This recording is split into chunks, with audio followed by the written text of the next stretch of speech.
Good evening, everyone, and thank you for coming out for the US theatrical premiere of Lingui, The Sacred Bonds. We hope you enjoyed this timely and visually stunning drama, the latest from celebrated Chadian writer and director Mahamat-Saleh Haroun.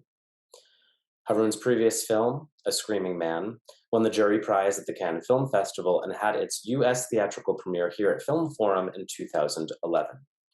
We are honored to present the following conversation between Haroun and Lingui star Achouackh Abakar Souleymane, which was recorded especially for this show. Tonight's screening is co-presented by Africa as a Country, the ironically named website of opinion, analysis, and new writing on and from the African left. The conversation is moderated by Sarah Hanneberg, a scholar of African film and literature, a professor of French at Fordham University, and regular contributor to Africa is a Country. We'd also like to express our thanks to Africa is a Country founder Sean Jacobs for helping make this evening possible. Enjoy the conversation. Thank you. So we are thrilled to have Mahamat-Saleh Haroun and Achouackh Abakar Souleymane with us today to discuss your film, Lingui, The Sacred Bonds. We're so excited to have this film at the Film Forum and doing this interview also in partnership with Africa as a Country. So, Haroun, I would like to begin with a question for you. In your films in general, in all of your films, I see a great focus on relationships, a lot of times between fathers and sons, like in Anampikri, like in Abuna, and then the father, grandfather, son with Nasara, also the baker in Darat. And in Lingui, The Sacred Bonds, you really focus and kind of hone in on these relationships between mothers and daughters.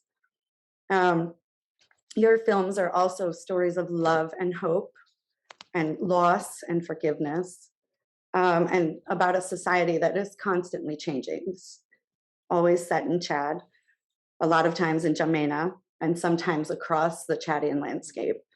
Your camera evokes the past, but your focus is usually on the present.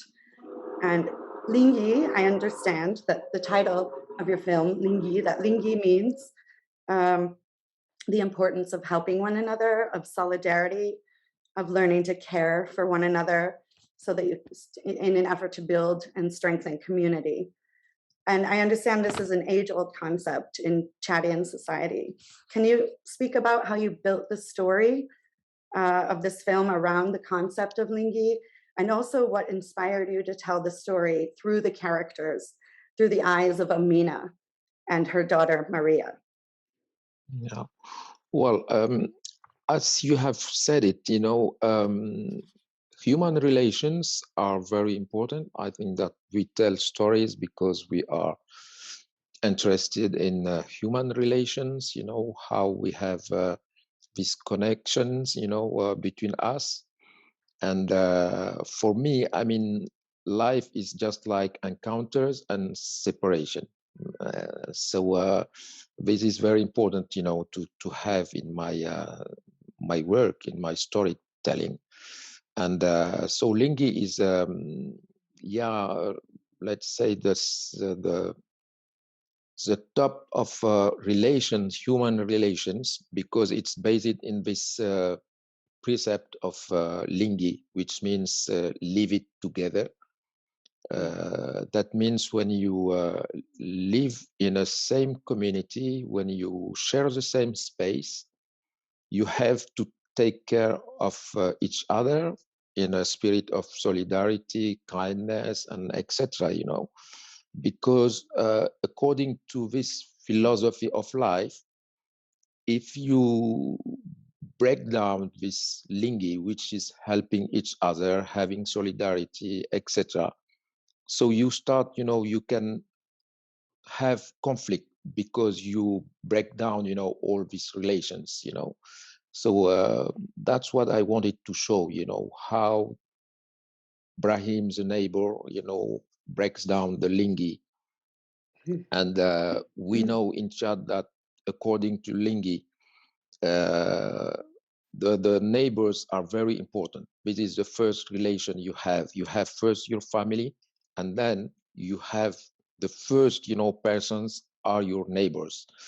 And it's said in our education, if you die and you come to the sky, the first question that God asks you is, how are your neighbors? So if you don't know anything about your neighbors, I mean, it's not good for you. So I wanted to reflect about all these notions, and of course, women have this relation, because they share the same difficulties, they share the same experiences, they have the same memory in a way, and they know that they have the same destiny. So they can't, break down, and in Chad, we see that women are really, they have this solidarity, a daily solidarity, just like to move on because they face a lot of problems.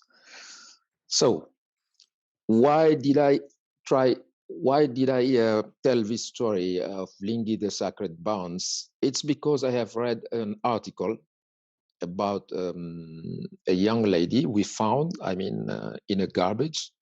We found a newborn child, killed and thrown there. And I have read the article, and it remembers me another, situation like that, when I was child. And we found also a newborn child in the toilets, dead, of course. And so as I was traumatized when I was child, when I saw decades later, I saw this article, I read it, and I said, oh God, so what, the tragedy is continuing and I have to do something. And I started talking with my brother, who is a doctor in Chad. And then I met several nurses, and they said, yes, this is a daily problem. As a man, you don't know it, but as it's a shame, we hide it. We resolve the problem between us because we don't believe that if we talk to men, maybe they will start like talking and saying, oh, this is not good, you're a bad girl, and etc. So that's how I started like thinking about this story and this duo. I wanted the film, the mise en scène of the film is the powerful of tenderness, and how tenderness could be a force to resist against violence, violence of patriarchy. Yeah. Wow. Okay. So that just, I have many, many questions running through my mind. Yeah. I want to ask Achouackh about your role a little bit.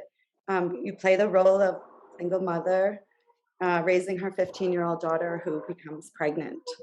So Amina, your character, has to manage everything. She has to raise her daughter, run her business, selling the charcoal stoves. And she also has to deal with the imam and the neighbor, Brahim, who you mentioned, Haroun, both of whom represent this patriarchal structure. Amina is completely decisive. She's wholly dignified. She never shows weakness. Even when the imam is admonishing her, I think he says, you need a man to protect you, things like that. Or even when Brahim rejects her for the overt sexual advance that she makes. So I want to ask you, Achouackh, what went into your role in terms of preparation, your approach to playing Amina, and do you see Amina's role as evoking changes that are occurring in society, in Chadian society? Thank you. Since I'm not a professional comedian, so I just got into it. I wasn't really prepared for anything, but Haroun, he helped me to go through the character. So every day before shooting, and even the night before, we would talk about what is gonna happen the next day, and what he's expecting and what it means and what he's expecting from us. So this is pretty much how it went. And then every day, I think naturally, I just got as a woman, Chadian woman, as a mother, a single mother too. I just got naturally into the character, because I mean, there is no way to not feel it, all the struggle and everything. And then I came to a point, when I'm just realizing that it could be hard, because I mean, you're just going through with anything that can happen to you. And I also realized that that was a movie, but it's real life too, because like there are plenty of women like in Chad, in Africa, and I think everywhere that you see women like under the sun, like the rain and everything. They're just trying to sell fruits and do anything. And then I'm like, yeah, because you have children to take care of. So these women, they exist. They have always existed. And from my knowledge, for me, this is the African woman that we hear about, like in history, in villages, they wake up early in the morning, they go to the field, they fetch water, the wood and everything. So it's something that exists, but then we don't think about it. We don't see it. There are single mom, teenage mom all over the world, and every day they have to get up and take care of their children, and they deal with so much, people just don't see it. So I'm happy that I got this opportunity to be Aminas, to represent these women that exist, but no one think about it, and no one see them. So yeah. Invisible woman. Sorry? Invisible woman. That's it. Invisible we don't woman used to made see visible. this kind of woman, on the screen. And my stories are always, about people who are on the march, and the majority is just like marginalized in Chad, but not only in Chad, even in other countries in Africa. And I do believe really that the march is the place where you have everything is happening. These are people who are trying to change, the daily life. The center is the power. When you are in the center, I mean, there is no challenge. It's just like you are there and you have the power, and that's it. You're just like expecting maybe or waiting your death, but people on the march, they have to find something. So they move. And I mean, change in society comes from the march always, And the march is also, when you have a book note, the march is the place where you can just, write and say, no, that's good, that's bad. And you comment, and it's, yeah, I love this place, And so this lady, Amina, is just like, yeah, a marginalized lady and an invisible lady, by the way. Yeah. And how did you, Haroun, how did you approach Achouackh to play the role of Amina? How did that come about? Did you approach her? Did you know her? I know you knew her before because she played Mimi's friend in Grigri. Yes. So, but here you selected her for the star role. Yeah. So how did that go, and how did your work together go? Maybe for both of you. I saw her. I mean, in Grigri, she has a kind of cameo in the film. It's just like a small appearance, And I knew from this time that this lady had something, just like a talent. I feel it. It's a question just like of feeling sometimes, And when I started looking for actress, she came there. One of my assistant remembers. I forget her and remembers me that Achouackh is there. Also, maybe we can ask. And then we called her, and she came. And of course, we started like audition, I mean, casting and etc. And then I gave her the script and I said, well, I want you to play the role of the sister. And she said, no, Amina is me. I want to play Amina. And so I said, okay, let's try. And we started like rehearsals and etc. And I was really touched and seduced by her conviction, by her determination. She used to come with her two kids, you know, and the nurse. She left them in the car. We worked together, and then after 1 hour and a half, usually she said, well, could we stop? I have to feed my baby, and then I will come back. And it was every day like that, you know. And so this desire was so strong, you know, and I believe that, you know, it's like love, you know, when you feel the desire and when it's sincere, you know, you feel it. Everyone can feel when someone is sincere, you know, in front of you. And so I said, well, we will do it together because I feel that you want to make it. And then I told her about her own situation as she was divorced and it was a little bit complicated. And I said, well, you have to look to all these women, you know, just like in the street, in the market and etc. And imagine, you know, and I tell her a lot of stories of women that I know, etc. And I think that she knows this kind of woman, you know, and so she started, I think, building something in her head, and that's it, you know. And then my work was just like to try to help her to be right, you know. And when you have like intelligent people, usually it's easy, you know, to make a film. And I think that great actors are all intelligent. You know, first to become an actor, you need to be intelligent, sensitive, you know, and that's what she is. And so she did it, and I'm really happy of by her performance. Yeah, yeah.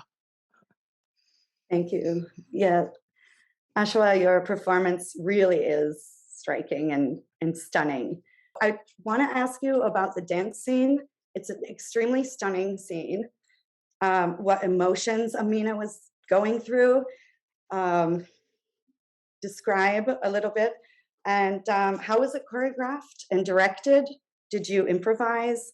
And how did you prepare for that scene as an actor? Yeah, I think that was it's always exist, and it was prepared.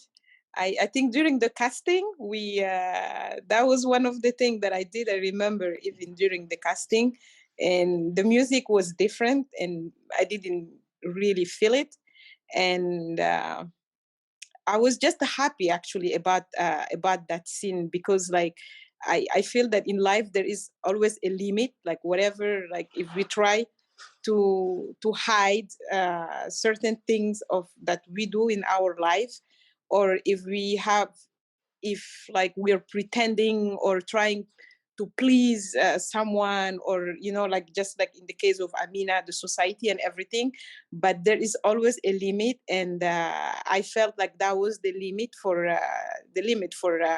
Amina, just like to be, that's enough, and I don't have to hide actually from anyone, like things happen and you are who you are and you have to do what you need to do.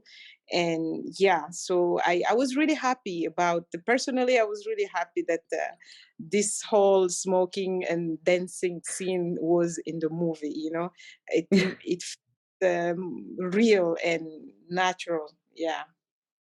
And maybe Haroun can tell you much about this.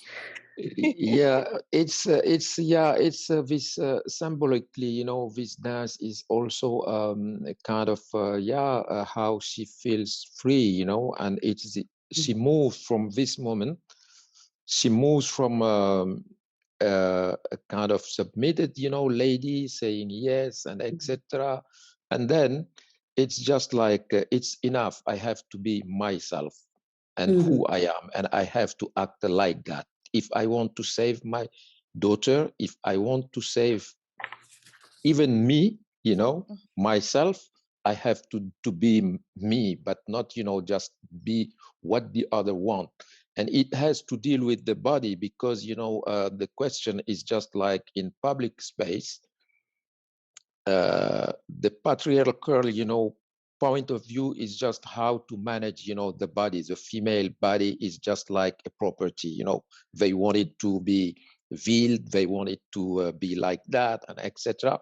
And so it's just like a moment where it's a conquest of her own body, you know, and feeling herself like very free, you know, and say from now, I have to act like that, you know, and it's a kind of, yeah, finding her own truth, you know, this is very important. If you want sometimes, you know, to face some problems, you have to be really to find your own truth. And this is your force. And that's what she get, you know, with the dance. And I was with her just like saying, go ahead, more than that, and etc. And I was dancing also, you know, on the side and saying, exciting her, go ahead, you know, just like everything. And it was real in a sense because it's not Amina dancing, but Achouackh also dancing, you know, because as she is a mother, and with kids, married, you know, divorced just like 3 months ago, you know, before the shooting. So she has not the opportunity to go to dance club and etc. because she's a woman and respect. So at the end of everything, you know, when you're married, at the end of everything in Chad. So and it was really the opportunity for Achouackh and Amina, both, you know, to just like move in another place called freedom, I think. Yeah. Yeah. That's fabulous. Oh my gosh. I want to talk about music too. Haroun, music is important to any film, but I think that in Lingui, there's something particularly marking or striking about, you know, the fast-paced rhythms of the music in Lingui. And it matches this kind of constant movement across the cityscape, vibrant energy, emotion, and this bodily movement, which we are talking about. So for this film, Wasis Diop created the score. And I know you've worked with him before. I think he did the score for Grigri and Anom Kikri and also Darat, right? Yeah. So I just wanted to ask you, how did you imagine the music to be like in Lingui as you were creating the story and writing the film? And how was your collaboration with Wasis Diop, who you've worked with before?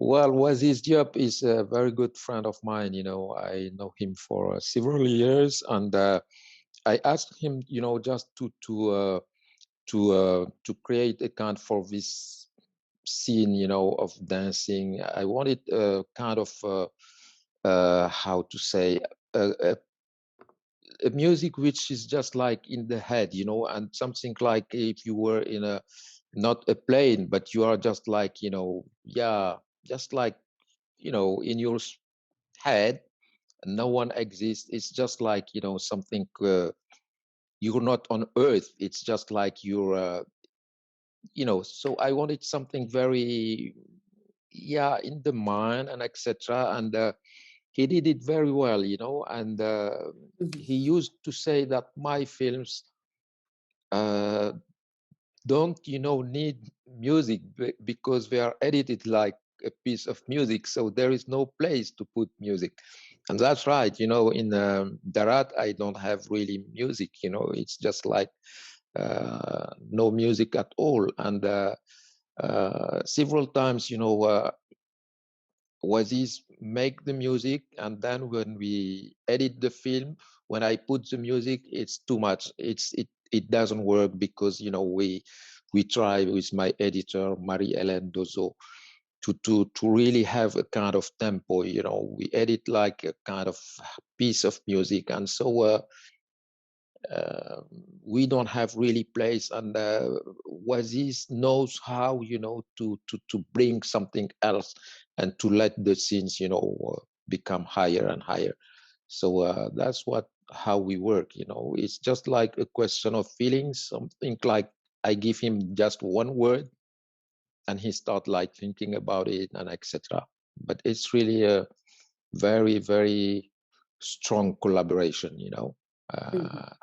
I just want to add that for the role of Amina, Achouackh, started also making this Qanun. She spent like 1 month, 4 weeks to learn how to do it.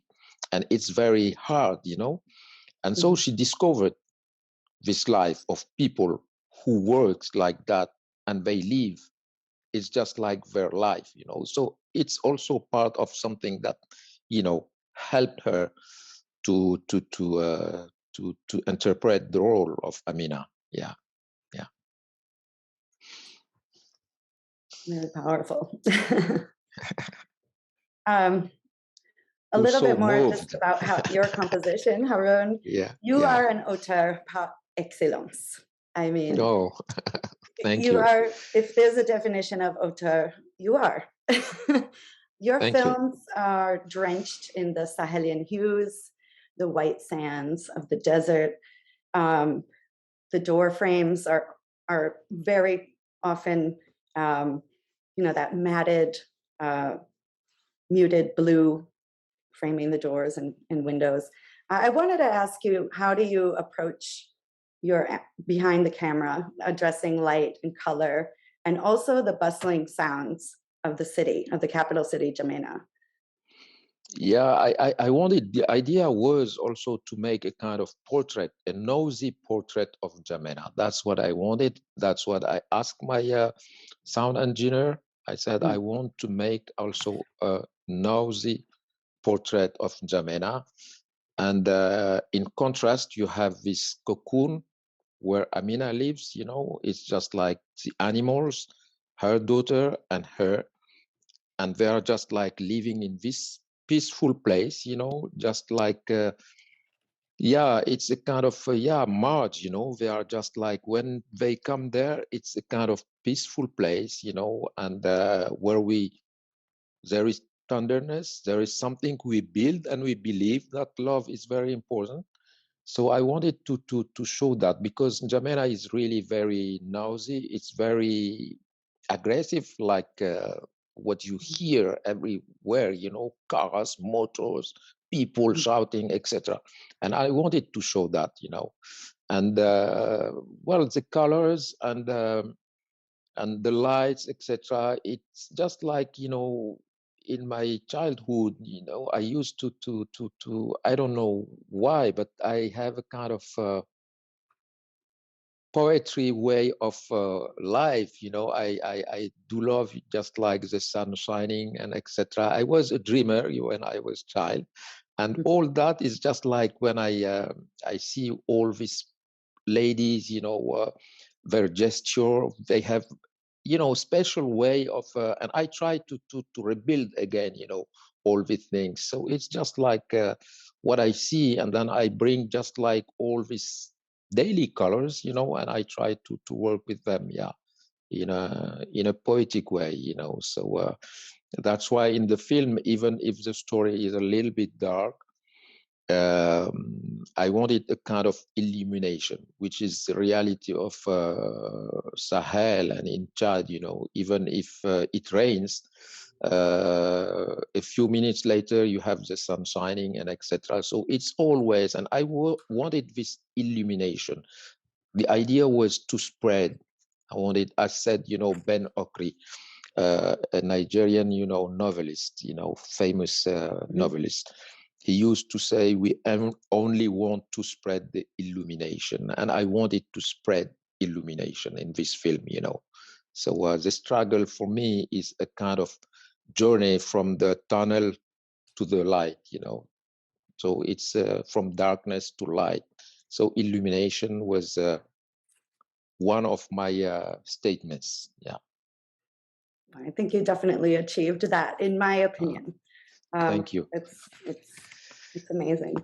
I think we have time for one more question, and I'd like to ask both of you this one. So alongside the centrality of Lingui in the film, there is the taboo subject of abortion. And for me, it's a universal theme.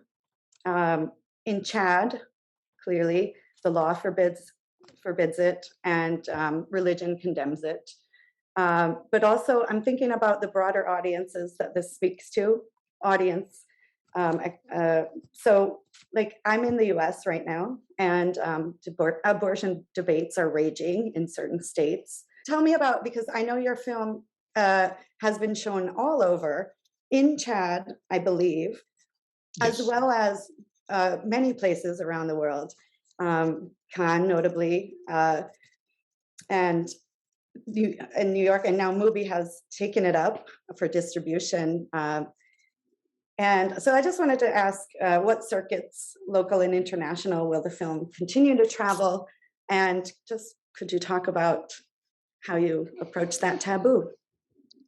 Yes, I tried, to make it in a human way, and by talking about local things. Sometimes when you do it in a human way, so you become just like you find I mean, you are universal because you're a man, because you belong to the human community, so you can find universal in yourself.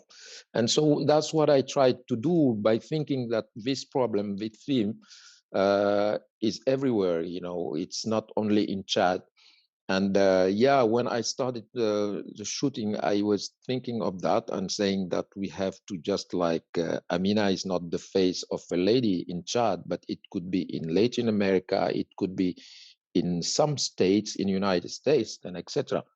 And the film has a great resonance, in Greece, in India. Yesterday, I received an award from India, and we won an award also in Poland, and a lot of places, people are really very involved. They feel themselves very, this is not a Chadian problem. It's a universal problem, And the fact is just what is universal is a situation of women everywhere, even if you don't have the religion, pressure, you have always this patriarchal way. And we know that it's, so I wanted also that the film could be connected everywhere. And so I tried to do that, And obviously it works, so. Yeah, it definitely resonates. Yeah. Yeah, I mean, I just think it's important to talk about things that happen, even if it's controversial. Sometimes not about saying yes or no, but you have to talk about it first. Like, you have to acknowledge that this is a problem and this is what happens. And before, getting to saying it's bad or it's good, we have to talk about it first. And I'm happy, like, as I always say, to be the one in Chad who gave myself to talk about this matter: abortion, teenage mom, and single mom, rape, and all this matter that women go through like every single day. Yeah, sometimes we need these stories to reflect. Right? Yeah, exactly. And what I wanted also, usually people who used to talk about abortion and etc., they don't know a lot about abortion, and a lot of men, but I wanted also to show a face. It's just like the question of migrants, people say we don't want them and etc., but they talk, usually they say they are, the they is just no one, and I wanted really to give a face, real face of this woman. And when you see these faces, how they try to struggle and how they are victims of a lot of injustice, so no one could be just like, indifferent, so that's what I wanted to show. When you see a face, really, so it's not just like a woman would like to do that. It's a woman and her daughter. So it becomes something very, very clear. I mean, and you have to face it, you know, and maybe it let people just understand more, because I wanted to be in this intimacy, you know, to Yeah. show all these persons. So that's very important, because if not, one can sit down in his saloon and say, no, I don't want them to do that, and etc. But you don't know the daily life of these people and why they want to decide to do that. And in the film, we know that the origin of this pregnancy is a rape, and in Chad we don't have a word to say rape. It doesn't exist. You know, there is no word in Chad to say rape, which means that, you know, if you see a woman, you want her, I mean, you can do what you want. So it's really very, very, very sad and very revolting also, you know. So yeah, that's what I wanted to do, and I'm happy that, you know, we have a lot of countries really they love the film, and I'm happy about that, you know. So we can find universal in Africa, in Chad. So I'm happy of that, you know. Remember that in history, we are used to be represented as not part of the human being community. So I don't forget that. Every time when I make a film, I try to bring, you know, my actors in the community of human being. So all my stories, you know, has to deal with universal subjects, and this is very important. If not, you feel yourself like from the suburb of the world, you know. You are not part of the world, and You I are want part to of it. bring, You're yeah, central. yes, absolutely, You focus it as it's central. It yes, is. yeah. Well, that's Voilà. amazing. Thank you. We are so lucky to have your film Yeah, thank you. at the Film Forum in New York, and we hope to be able to see you in person. Yeah, I hope to. I will visit you. I think I will come maybe in spring. I would like, you know, it has been a long time. I haven't been in New York, so it will be a great pleasure to come again, you know. And so I will visit Film Forum, you know, and that will be great. From That's now, great. We'll we be are waiting for you. related. Yeah, we are related by the Lingui. So, you know, because of this interview. Yes, we are Okay, related by the right? Lingui and the Yeah, Universal. absolutely. Thank you Thank so you. much, Mahamat-Saleh Haroun Thank you. and Achouackh, Abakar, Souleymane, for joining us at Film Forum. Thank you so much, and we can't wait to see you in person. Okay, thank you. Thank you. Bye-bye. Thank you. Okay.